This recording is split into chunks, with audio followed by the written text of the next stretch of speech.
The first thing that struck Lena Vargas that night was the heaviness of the air. Rain hammered the windows of her small townhouse as if trying to break inside.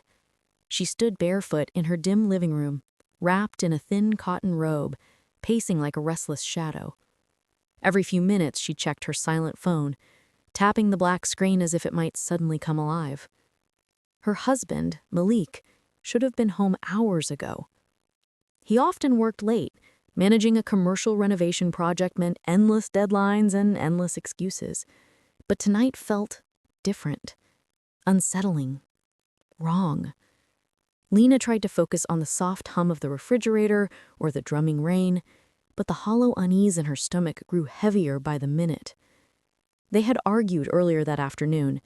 It wasn't even a real argument, more like a misunderstanding that spiraled out of nothing. Lena had gently suggested postponing Malik's plan to upgrade his motorcycle, considering their finances had tightened recently. Malik had reacted sharply, insisting she didn't understand pressure, ambition, responsibility. Usually by evening, he would have apologized with a text or quick call. Tonight, nothing. Not a message, not a missed call, not even the familiar double buzz of his "I'm running late" notification. Lena dialed him 3 times. First, no answer. Second, straight to voicemail. Third, voicemail again. She told herself the battery had died. She told herself traffic was awful. She told herself anything that would silence the growing dread crawling up her spine. Midnight slipped into 12:31 a.m. Then the landline rang. The old phone on the wall jolted her with its shrill tone, startling in a house that rarely heard anything louder than the TV. Her heart slammed against her ribs. Barely breathing, she lifted the receiver. Hello? Ma'am, is this Mrs. Lena Vargas? Yes, this is she. Has something happened to my husband? Mrs. Vargas, you must remain calm. Anytime someone says that, calm becomes impossible. Your husband was involved in a traffic collision on Highway 42. An emergency team transported him to Crescent Hills Medical Center. His condition is serious. He was taken to surgery moments ago. Lena's knees nearly buckled. Serious? Surgery? Malik. Everything spun. The attending surgeon is our department chief, Dr. Callum Fraser. He will speak to you once the operation stabilizes. You should come immediately. Lena muttered a shaky yes, hung up, and stood there, frozen, unreal, suspended in a nightmare. She forced her body to move. Coat, keys, wallet. That was all her mind could process. She barely remembered locking the door. She barely remembered locking the door. She barely remembered locking the door. The storm outside slapped her face with icy rain. By the time she reached her car, she was soaked. She drove like a ghost possessed, tears blurring with raindrops, the wipers struggling to keep up.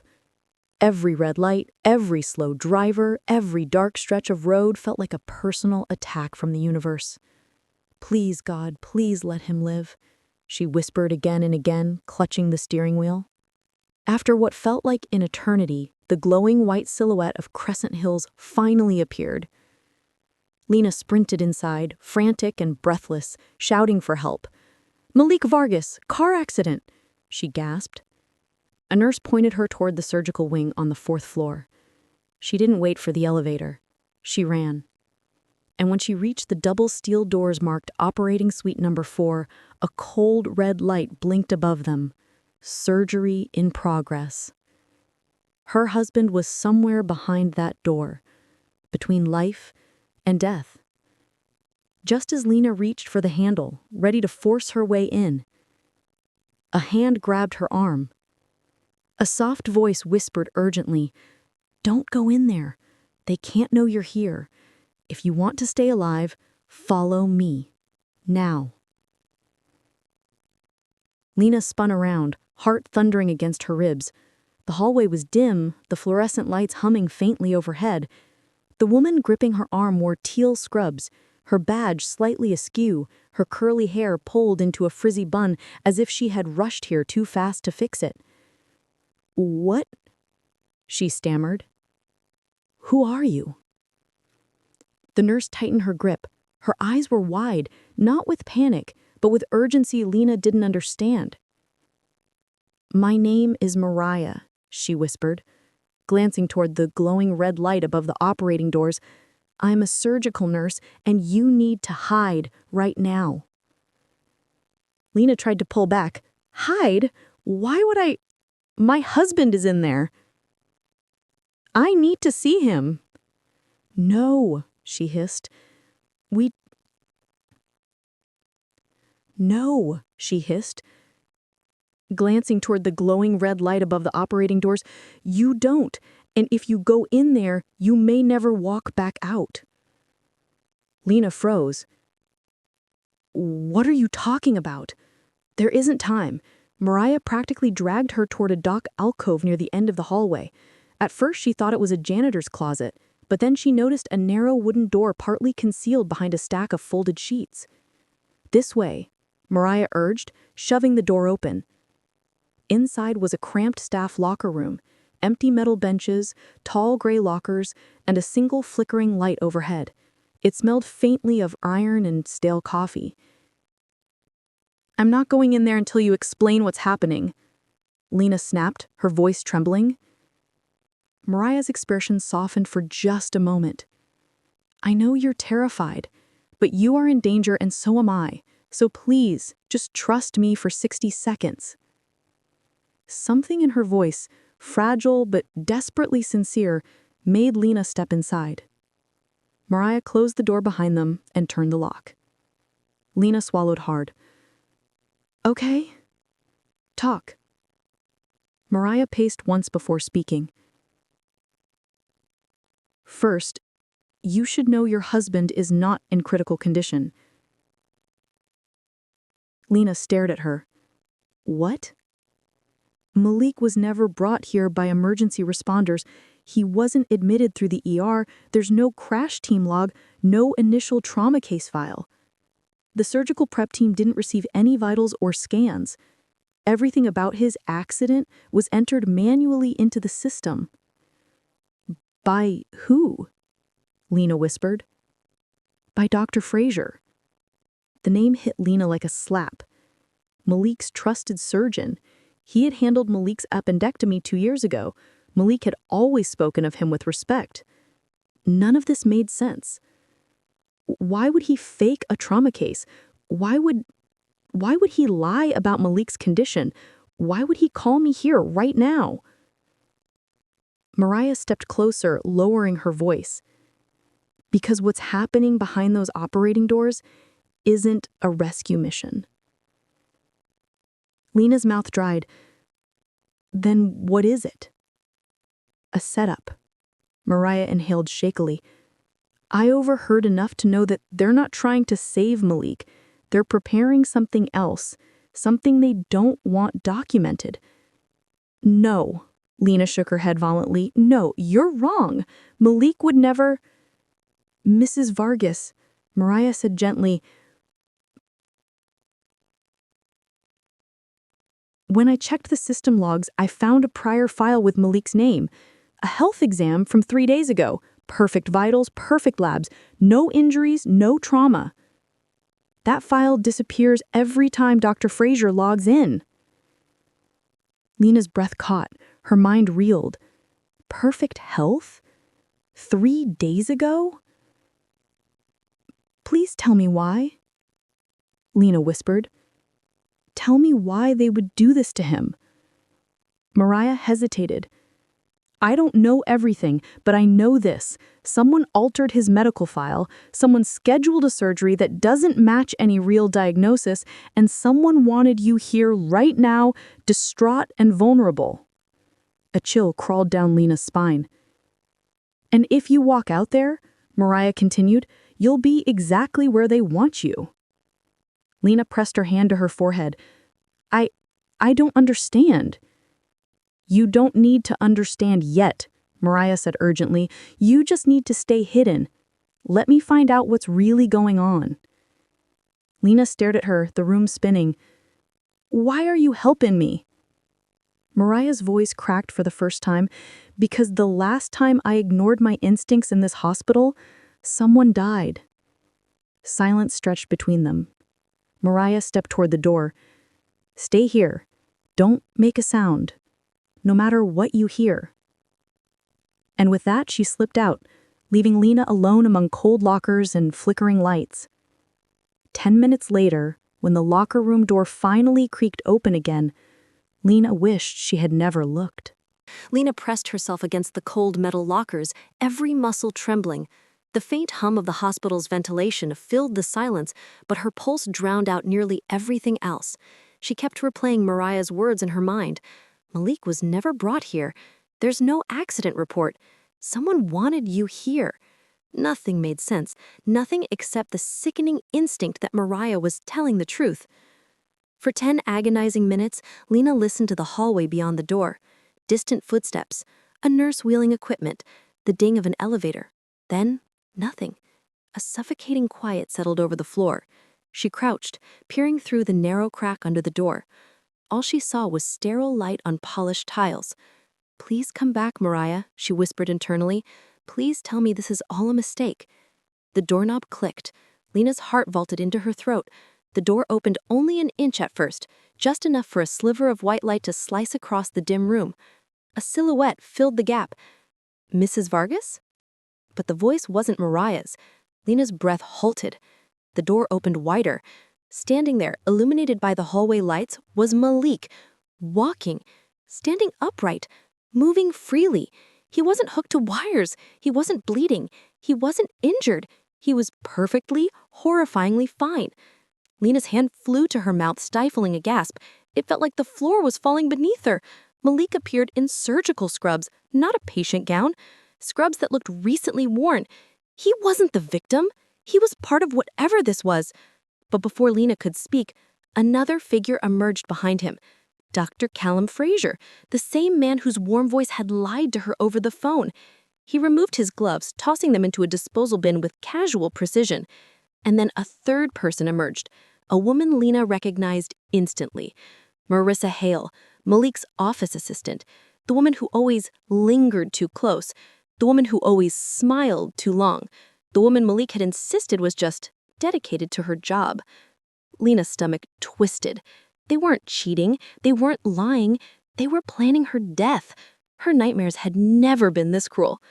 Dr. Fraser turned toward the elevator. "Let's get him to the recovery wing. When she arrives, we'll stage the whole performance." Their footsteps faded.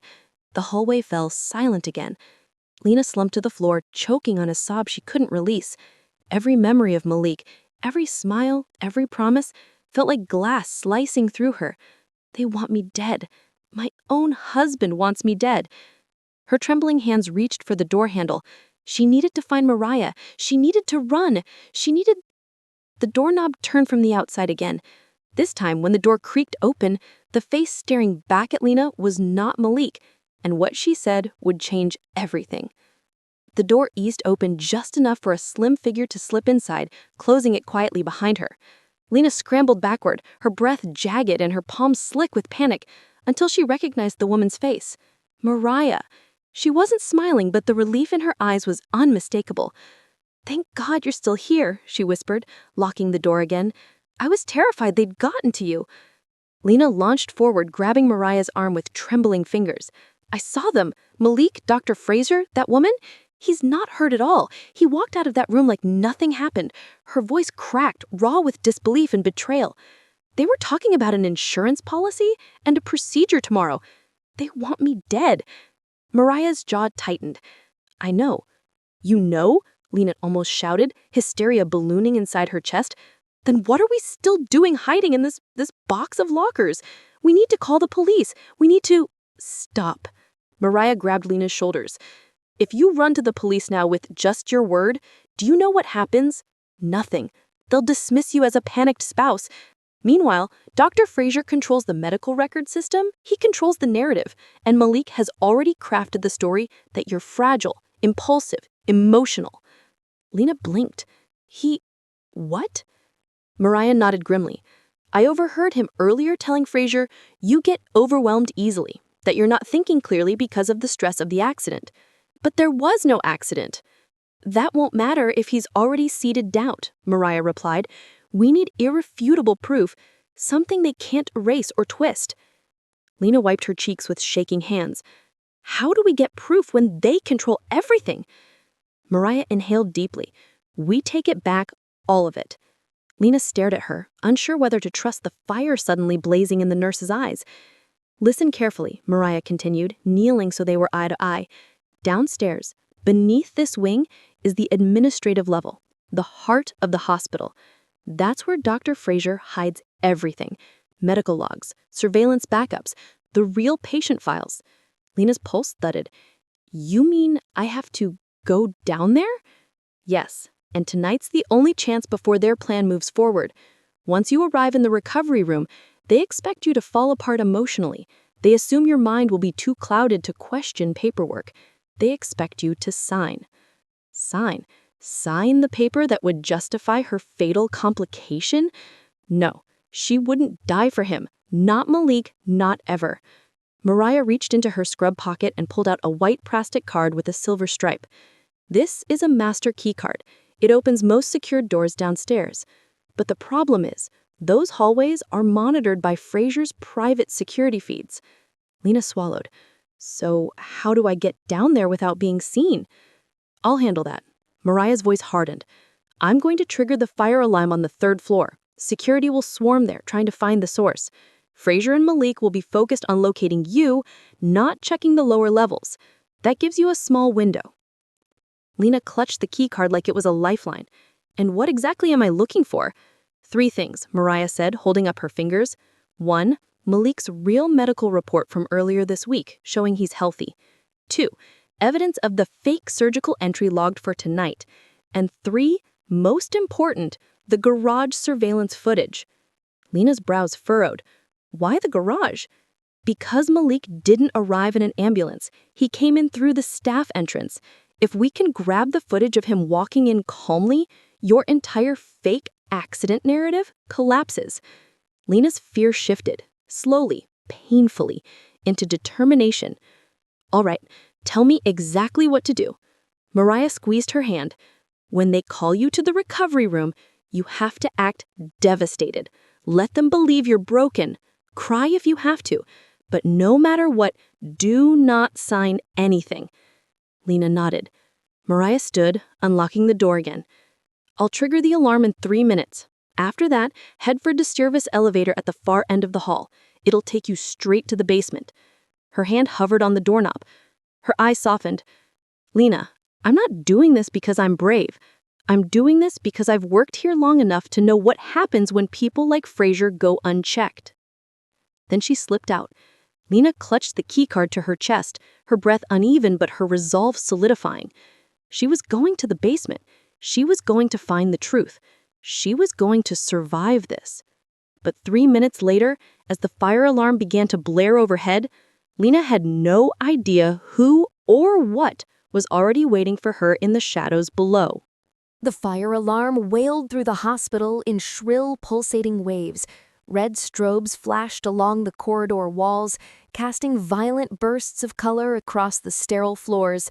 Staff rushed in scattered, confused motions, some guiding patients, others speaking rapidly into radios. Perfect chaos. Exactly what Mariah promised. Lena slipped into the stream of activity unseen, her head lowered, her soaked robe tucked around her body, as she moved like a ghost through the panic. The service elevator was hidden behind a metal door marked Staff Only, almost blending into the wall. She scanned the master keycard. The lock light blinked green. Ding! The elevator doors slid open with a hiss, revealing a narrow metal box that smelled faintly of oil and bleach. Lena stepped inside, heart pounding so hard she thought it might echo off the walls. She pressed B, basement. As the doors closed, the elevator swallowed her into darkness. The alarms above became muffled, replaced by a deep mechanical hum. Lena exhaled shakily. You can do this. Get the files, Get the footage. Get out. The elevator vibrated slightly as it descended. When it stopped, the doors opened to a starkly different world. The basement was cold, colder than the rest of the hospital. Dim lights flickered overhead, illuminating concrete floors, thick pipes snaking along the ceiling, and walls marked with peeling paint. It felt abandoned, forgotten, like a place the hospital pretended didn't exist. Lena stepped out, every instinct screaming at her to run back upstairs. But her survival depended on what she found here. Signs were painted and shipped letters along the wall. Archives, maintenance, administrative records, surveillance server. She swallowed hard and followed the one pointing deeper into the corridor. After 2 turns, she reached a small, polished section that looked drastically out of place, almost like a hidden executive wing. 2 doors sat side by side. One read, Callum Fraser, MD, Director of Surgery. The other, Security Server Room, Authorized Personnel Only. This was it, his lair. Her hands trembled as she scanned the master keycard. Dr. Fraser's office door clicked open. The room smelled of strong coffee and leather. A sleek wooden desk sat beneath soft lighting, and tall bookshelves lined the walls. Everything was immaculate, unnervingly precise. Lena closed the door behind her and started searching. Desk drawers, locked. Cabinet, locked. Bottom drawer, open. Inside were neatly arranged binders labeled by category. Annual budgets, research notes, patient review logs, miscellaneous. She grabbed the one marked miscellaneous. Empty. She cursed under her breath and moved to the bookshelf. After pulling out 3 binders on surgical rotations, she finally spotted an unmarked folder tucked behind a stack of textbooks. Her stomach flipped. Inside was a medical file. Not Malik's, at least not the one Dr. Fraser had created tonight. This one was stamped with a date from 4 days ago. It showed Malik's vitals. Normal. Blood pressure. Perfect. No injuries. No accident. Exactly what Mariah told her. Lena snapped pictures of every page with her phone, hands shaking so violently she almost dropped it. Next was a stack of papers clipped together, a financial assessment. She skimmed the first page. Her breath turned to ice.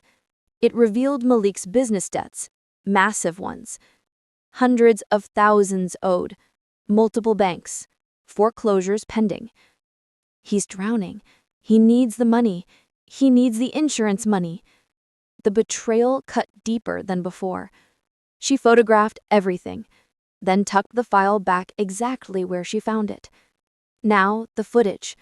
She rushed to the server room door, scanned the key card, and slipped inside.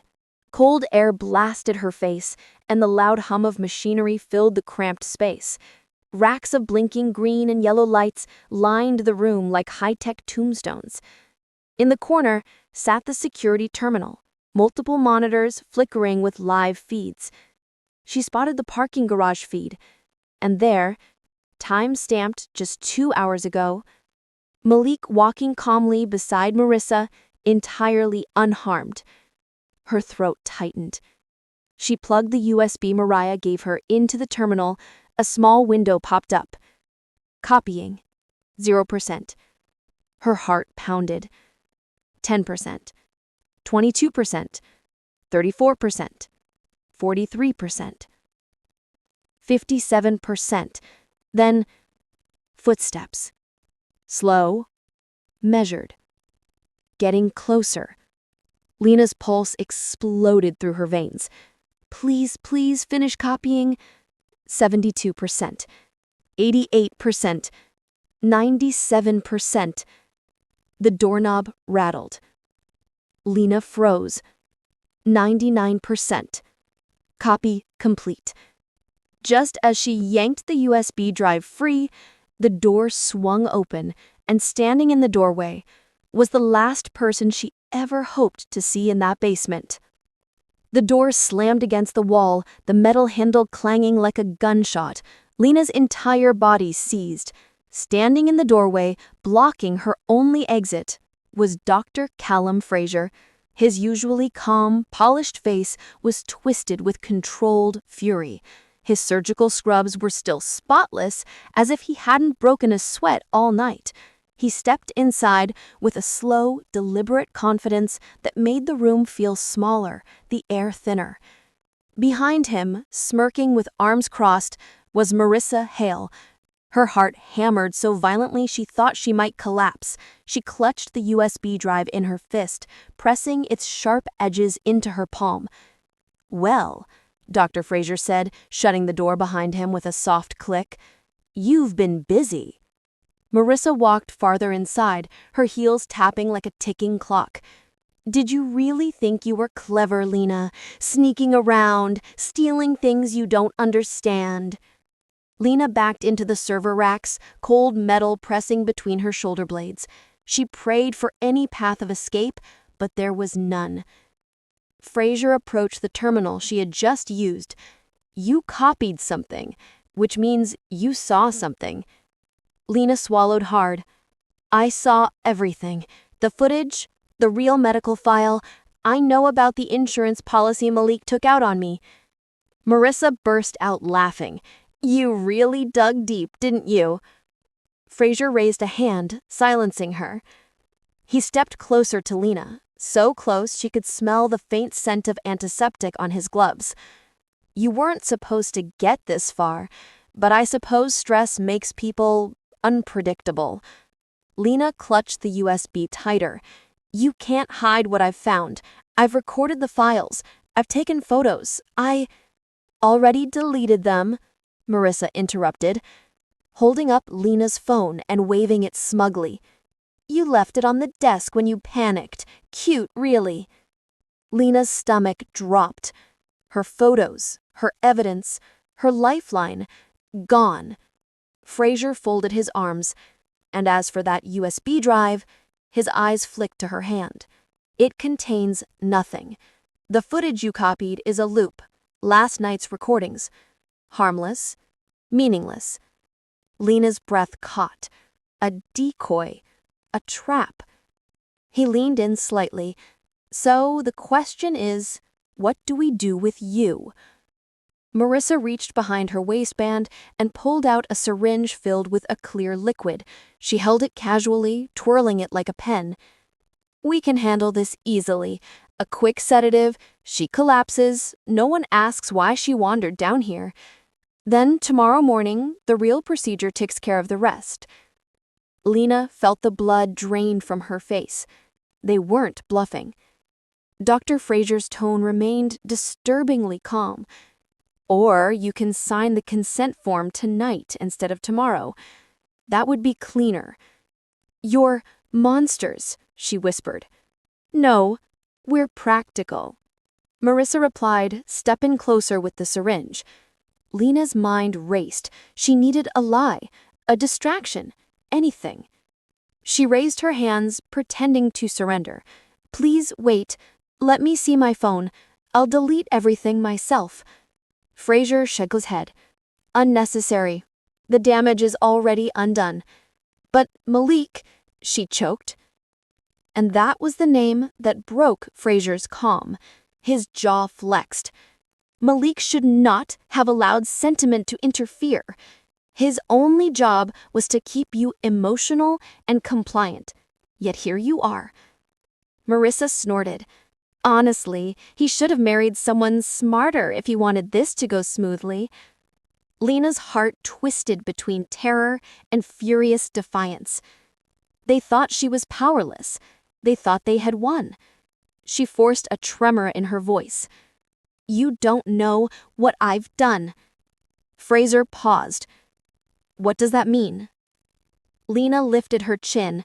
Malik barreled into the server room like a storm given human form. His chest heaved, his jaw clenched so tight the muscles spasmed along the edges. His eyes, dark, furious, and wild, zeroed in on Lena first. "You," he spat, pointing a trembling finger. You just couldn't stay in her place, could you? Lena felt her body go rigid. The man she'd shared a home with, laughed with, cried with, looked at her now as if she were a threat he needed to eliminate. Dr. Fraser held up a hand.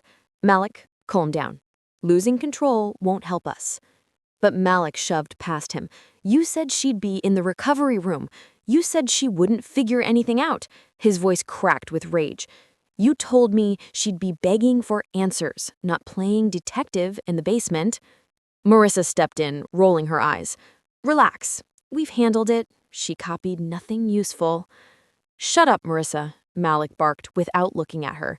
You don't get it. She always ruins things when she starts thinking. Lena flinched. Always? So this wasn't the first time he'd felt that way. Malik stepped closer, just a breath away from her. His voice dropped to a venomous whisper. You were supposed to be fragile, Lena. Emotional. Easy to steer. He leaned in, lips curling. But you had to make this difficult. Lena forced herself not to back away. You planned to kill me. You expect me to cry and sign my own death warrant? Malik's nostrils flared. It's not like that. It's exactly like that, Lena snapped back. Something inside her broke free, fear melting into sheer crystalline fury. You were going to let them discover a complication and then claim it was an unfortunate surgical risk. You'd get the payout. You and Marissa would run off to the life you planned behind my back. Marissa scoffed. Honestly, Malik, how did she piece all this together? She's smarter than you gave her credit for. Malik's face twisted into something dark. Shut up. Dr. Fraser stepped between them then, voice low but commanding. Enough, all of you. He turned to Lena, eyes cold. Your husband made an error in assuming emotional distress would blind you. It seems he underestimated your capabilities. Lena didn't break eye contact. You won't get away with this. Fraser smirked faintly. That remains to be seen. Before anyone could move, Malik lunged toward Lena and snatched her wrist, the one holding the USB drive. Lena yelped as pain shot up her arm. Give me that, Malik growled. He squeezed harder until she gasped. Her fingers slackened and he tore the drive from her hand. Marissa clapped slowly. Well done, hero. Malik ignored her, glaring down at the tiny device. This was your plan? This little thing? He tossed it on the ground and raised his foot. No, Lena cried. He stomped. The plastic cracked under his heel with a sharp crunch. Something in Lena's chest snapped with it.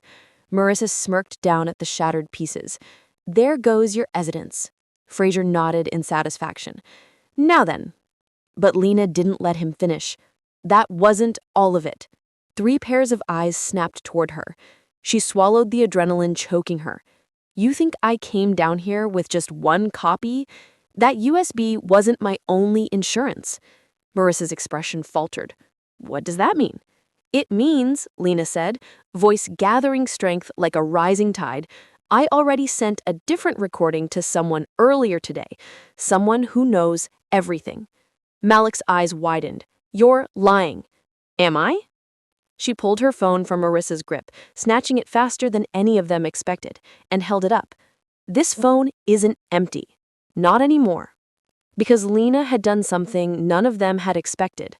While they argued, while they underestimated her, she had managed to open the screen with a side gesture and start a new recording.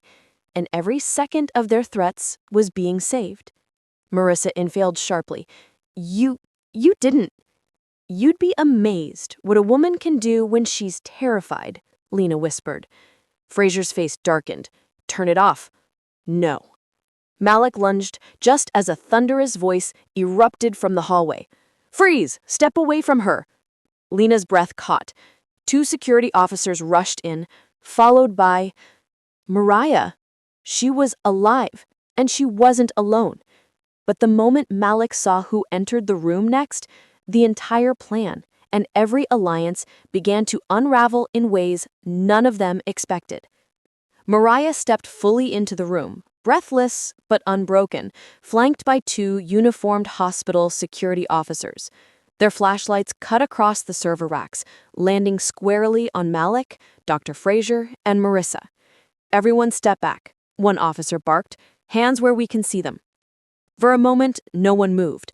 Then Malik turned, and when he saw the man stepping in behind Mariah, his entire face went slack. It wasn't a cop. It wasn't an administrator. It was Chief Samuel Pierce, the hospital's director of security, a former detective with a reputation for tearing apart corruption like tissue paper. And he did not look confused. He looked furious. Malik swallowed hard, suddenly pale. "Chief Pierce, there's been a misunderstanding." Pierce cut him off. "Save it." His voice reverberated through the room, heavy as lead. "We've been reviewing the live feeds for the past 10 minutes. Marissa stiffened. "Live feeds?" "Every camera in this basement," Pierce continued, glaring at Dr. Fraser. "Which means we watched your little strategy meeting, the syringe, the threats, the plan for tomorrow, all of it." A wave of shock rippled through the conspirators. Fraser stumbled a step back. "Impossible. I disabled those feeds." "I know. And I re-enabled them." Mariah crossed her arms. "Fire alarm wasn't just to distract you. It triggered an automatic override for emergency surveillance. Your looped footage didn't stand a chance." Lena's knees nearly buckled with relief.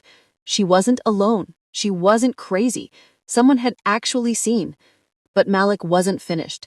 He took a step toward Pierce, hands raised. Wait, listen. This is a misunderstanding. She's been under a lot of stress. She wandered down here without authorization. We came to find her." And Pierce stepped forward quickly. So quickly, Malik nearly tripped backward. "Oh, I saw what you came down here to do. I watched you threaten your wife. I watched your assistant wave a syringe like a weapon. I watched your surgeon friend plan a kill job disguised as a medical procedure." Marissa blanched. That isn't... I wasn't... Quiet, Pierce growled. Security Officer Daniels approached, gripping his cuffs. "Hands behind your back, Dr. Fraser." He didn't move. His eyes darted, calculating pathways, escape routes, any sliver of advantage. He found none. "Don't touch me," he hissed. "You don't understand." "I understand perfectly," Pierce snapped. "I've been gathering evidence on you for months." Mariah finally risked her job to confirm what I suspected. A pattern of convenient complications with suspiciously profitable outcomes. Fraser's mask cracked then, panic spilling through the confident exterior. "You have no idea who you're dealing with." Pierce smiled coldly. "Funny. I was thinking the same thing about you." He nodded to Daniels. The cuffs clicked around Fraser's wrists. Marissa stumbled backward, shaking. "Chief Pierce, please. I was just following directions. I didn't know everything." Pierce leveled a stare at her. "You carried a syringe with the clear intent to harm a civilian substance. That's enough for assault with a deadly substance. You'll be leaving in cuffs too." Marissa burst into tears as the second guard restrained her. Then Malik, the only one still free, still staring at Lena with a mixture of hatred and disbelief. "This is your doing. You ruined everything." Lena didn't flinch. "You ruined yourself." Malik lunged, but two officers were on him before he got even half a step. They slammed him against the server rack, wrenching his arms behind him. "Don't resist," one officer warned sharply. Malik thrashed, voice breaking into a hoarse roar. "She's lying! She set me up! Lena, tell them! I'm your husband!" Lena met his eyes, the man she once swore to build a life with, and felt nothing but a hollow ache. "You stopped being my husband the moment you planned my death." Malik froze, then sagged, defeated. Pierce approached Lena, his voice softening just slightly. "Mrs. Vargas, are you hurt?" She shook her head, though her body trembled uncontrollably. "Just scared." Mariah stepped beside her, placing a gentle hand on her shoulder. "It's over now. You're safe." Safe.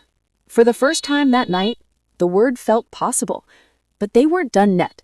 Pierce glanced at the shattered USB drive on the floor. "This isn't over, not until your evidence is secured and every one of these people is processed." He motioned to the officers. "Let's move. Everyone out." As they escorted the criminals out of the room, one truth echoed inside Lena's mind. She survived what she was never meant to uncover. But the night wasn't finished, and neither was the fallout. Because the moment Lena stepped into the upstairs hallway again, she learned there was one more twist she never saw coming. The elevator ride back to the main floors felt unreal, like drifting upward through someone else's life. Lena pressed her back against the cold metal wall, her breath shallow, her pulse refusing to settle. Mariah stood beside her, offering quiet support while Chief Pierce radioed updates to his team. "You did everything right," Mariah murmured. "You kept fighting, even when it felt impossible." Lena gave a shaky nod, the adrenaline wearing off and leaving exhaustion in its place. "I don't feel brave, I just didn't want to die." "That," Mariah said softly, "is enough."